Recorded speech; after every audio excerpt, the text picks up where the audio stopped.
сабағымызға қош келдіңіздер. Жаңа сабақты түсіндірмесі бұрын мен сіздерден өткен үй тапсырмасы бойынша және өткен тақырыптар бойынша сұрақтар қойғым келіп отыр. Сол сұрақтарды қоймас бұрын бірінші тапсырманың шартын түсіндіріп алайын. Яғни бізде бұл берілген тапсырмада реттік номер тұр, 1-ден 3-ге дейін ғана қойылған, 28-ші реттік нөмірге дейін қойылмаған екен. Келесі бізде үй номерлары оқушының. Бізде мысалға мына жерде 1-дің алдында 0, яғни 2000 жылға 2001 жылы оқушылар болатын болса, алдына 0 деген санды қойымыз керек болады. Ол үшін біз 0-ді қойған кезде қандай форматты пайдаланамыз? Сол бойынша түсіндіріп кетесіздер. Және 3, мына жерде оқушының тегі, аты, әкесінің аты деген бізде 3 баған тұр. Осы 3 бағанды бір бағанға қалай біріктіреміз? Бұның барлығы бізде өткен тақырыптар. Енді бізге бірінші тапсырма бойынша кім шығады мына жерде? Дамир. Дамир, Бақытжан, сіз шықпайсыз ба? Шыға аласыз ба? Келіңіз. Сіз Дамир дейсіз. Өзіңіз шықпайсыз ба? Біреу үшін жауап бермейді. Қалай істейтін? Осылай ғой. Жоқ, Бақытжан, қателесіп жатырсыз? Осылай ма? Жоқ. Құралай келе ғой. Отырыңыз, Бақытжан. Дұрыс жауап бере алмадыңыз.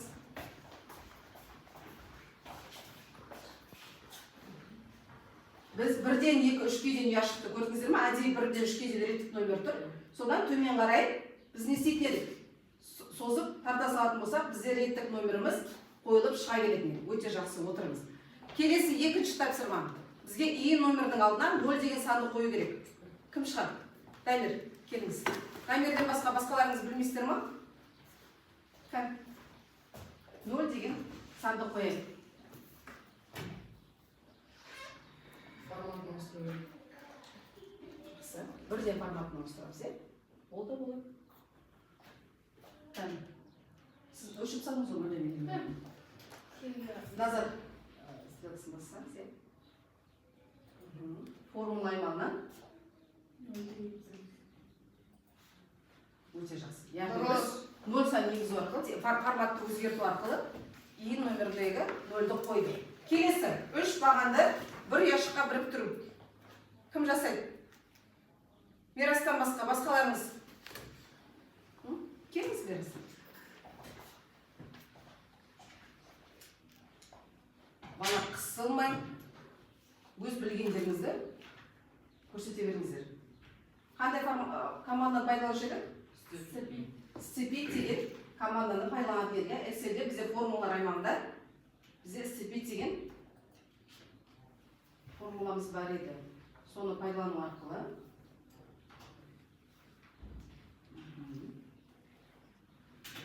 өте жақсы. Екінші ұяшықта.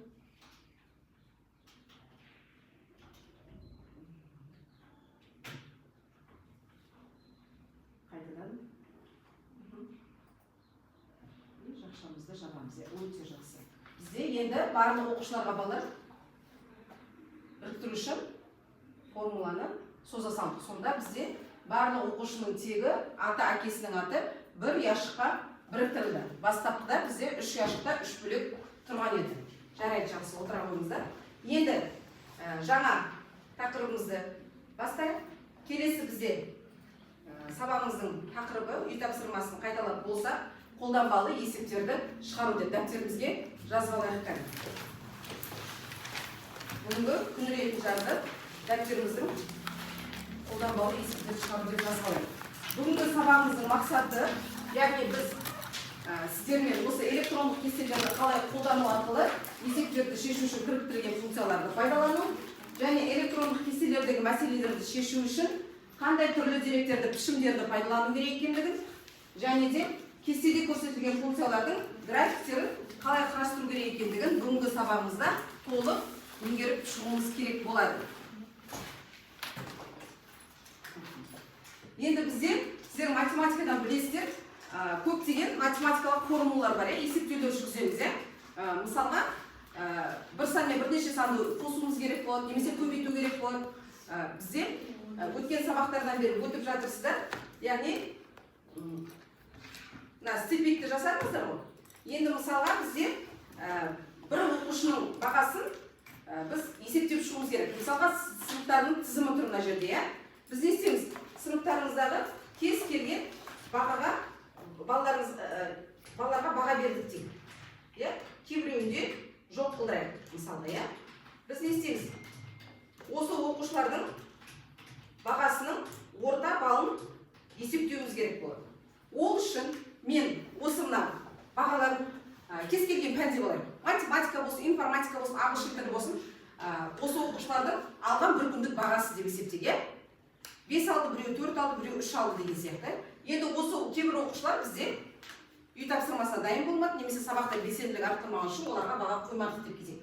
Енді маған осы оқушылардың бүгінгі күн бойынша орта балын қалай есептейді? Мен ол үшін ұяшықты толығымен ерекшелеймін.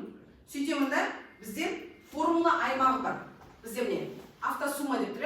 Осының үшбұрышты төмен қарай басқан кезде средний деп, орта деңгей, орта балын алу деген сөз. Средний деп басатын болса, орта балы 4,4 деп жуықтап аламын. Немесе 10-5 деп жуықтаймын, иә? Көрдіңіздер ма? Осылай жуықтап алып, мен бір күндік сіздердің орта бағаларыңызды шығара алады екен. Сіздер қазір мен сіздерге енді сұрақ қою арқылы сіздерге тапсырма бергім келіп отыр.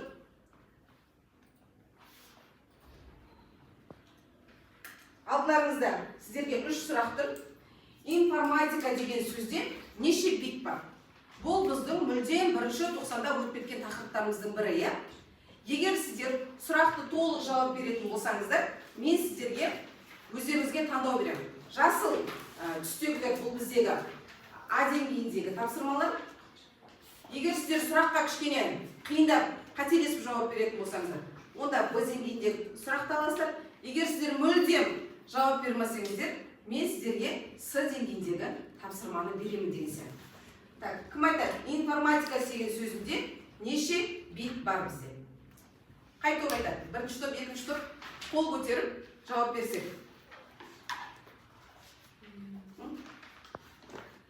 Информатика деген сөз өзі қанша әріп бар? 11 әріп бар, одан кейін 88. Жақсы, өте жақсы Ерхан. 88 бит бар. Жақсы, енді сіз өз тобыңызға қай нұсқадамын? Жақсы, енді А, Б деңгейіне балар, сіздер өздеріңіз кез келген санды қою арқылы Excel-де тапсырма жасаңыздар. Ұйымдасыңыз, топпен бірігіп отырып.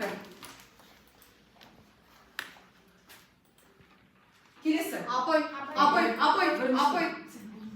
Сіздерге өзі тапсырма беріліп қойды ғой, бір тапсырма. Сіздерге. Кел, айта беріңіз. 1 килобайтта 1024 байт бар. Өте жақсы. Міне, өздеріңіз таңдап алыңыз. Жақсы. Мына жерде А, Б тапсырма, А, Б деп тұр ғой. Сол жерге өздеріңіз кез келген санды бересіздер Excel-де, сөйтіп қысқаша көбейту формуласы бойынша мәнін шығартасыздар. Квадрат дегенді білеміз ғой, иә? Сол санды өзіңізден 2 рет көбейту, иә? Формуласын жаза аламыз ба?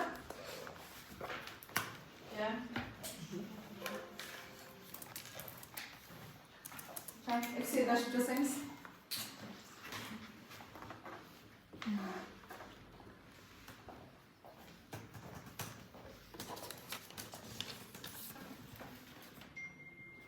Не істеймін керекін жарайсың?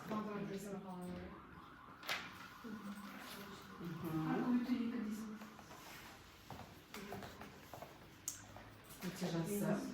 Түсініп жатырмыз, ә? Біздің сода бүгінгі сабағымыз математика пәнімен байланысты болады. Яғни бұл формуланың барлығын сіздер математикадан білесіздер, иә? Қысқаша көбейту формуласын.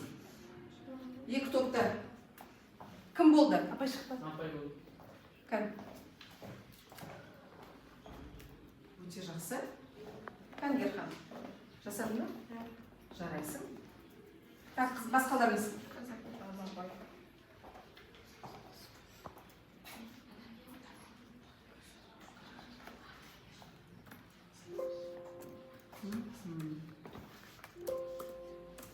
Апай шықты мен. Молодцы. Жарайсыздар балалар. Өте жақсы. Тағы да. Апай мен имя жазып жатыр. Значит, сізде қате деген сөз.